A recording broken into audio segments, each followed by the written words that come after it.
កន្លែងសម្រាប់ញ៉ាំបាយនិងថតរូបជិះឡូរីលេងមួយកន្លែងស្ថិតនៅក្នុងខេត្តកំពតដែលមានខ្យល់បរិសុទ្ធនិងបរិយាកាសល្អបូកនឹងទេសភាពដ៏ស្រស់ស្អាតមួយនេះមានឈ្មោះថារមណីយដ្ឋានឋានសួគ៌ធម្មជាតិភ្នំវល់និយាយច្រើនម៉េចនិយាយច្រើនម៉េច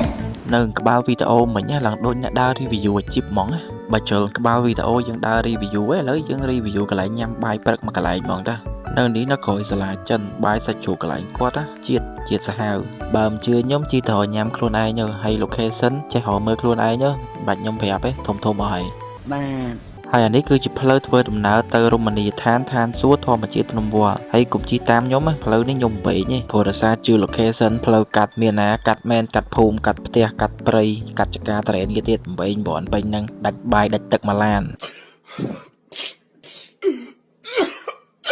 ហើយទីបំផុតគឺយើងបានមកដល់ទីតាំងហើយក្រោយយើងចាយពេលជាង1ម៉ោងក្នុងការធ្វើដំណើរមកដល់ទីនេះដោយគេចំណាយពេលត្រឹមតែ45នាទីប៉ុន្តែយើងចំណាយពេលជាង1ម៉ោងក្នុងការធ្វើដំណើរតែវាមិនមែនជាបញ្ហាទេឲ្យតែបានមកដល់ទីតាំងគាត់បើជាងអត់បានមកដល់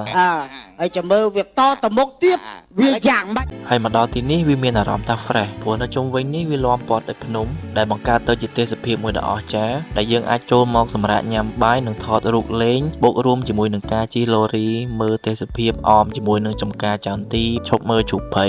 ហើយមើលសត្វពពែមើលអីផ្សេងហើយពេលមកដល់កន្លែងនេះគឺវាមានកន្លែងថតរូបមានទេសភាពឲ្យយើងមើល selfie ថតអីផ្សេងអញ្ចឹងទៅហើយក្រោយទៅពេលដែលយើងថតរូបរួចរាល់ក៏យើងត្រឡប់ទៅវិញជិះត្រឡប់ទៅផ្ទះវិញហើយក៏ឡើងឡានទៅផ្ទះហើយវីដេអូក៏ចាប់ត្រឹមហ្នឹងហើយបើបានមើលមកដល់ចំណុចហ្នឹងហើយជួយចុច like comment share ផងលោកអើយសុំបងមែនតើណា